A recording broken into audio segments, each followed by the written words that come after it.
Muy buenas noches, comenzamos Tele 13 con el duro informe dado a conocer hoy por la alta comisionada de la ONU para los Derechos Humanos sobre la situación en Venezuela. En el texto se habla de numerosas violaciones a los derechos humanos, torturas y ejecuciones extrajudiciales y se le pide al gobierno de Maduro adoptar medidas específicas para detener estas vulneraciones.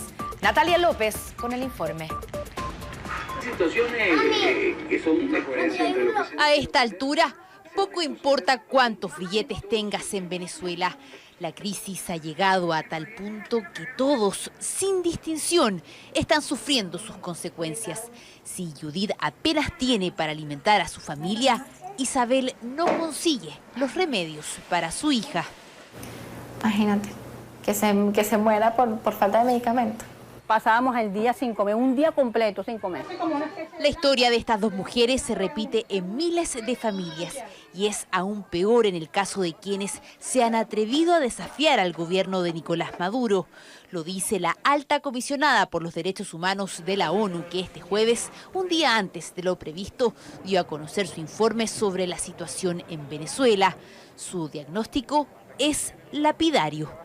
El alto comisionado de Naciones Unidas para los Derechos Humanos considera que existen motivos razonables para creer que se han cometido graves violaciones de los derechos económicos y sociales, incluidos los derechos a la alimentación y la salud en Venezuela. El gobierno se negó a reconocer la magnitud de la crisis hasta hace poco y no adoptó las medidas apropiadas.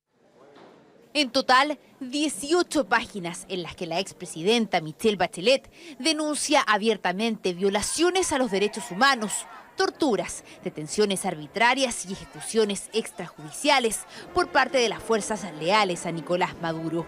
Algo que hace años era advertido por la oposición y que ahora cuenta con el respaldo de Naciones Unidas. En la mayoría de estos casos se sometió a las mujeres y los hombres detenidos a una o más formas de tortura o trato o pena cruel, inhumana o degradante, como la aplicación de corriente eléctrica, asfixias con bolsas de plástico, simulacros de ahogamiento, palizas, violencias sexuales, privación de agua y comida, posturas forzadas y exposición a temperaturas extremas. Conclusiones tajantes a las que se llegaron tras un arduo trabajo desde enero de 2018 hasta mayo de este año y que finalizaron con la propia Michelle Bachelet pisando suelo venezolano durante 3 días en junio. Bueno, bienvenida. Qué bueno verte. Pese al cálido recibimiento de Nicolás Maduro, hoy el gobierno chavista tildó de selectivo el informe de la alta comisionada.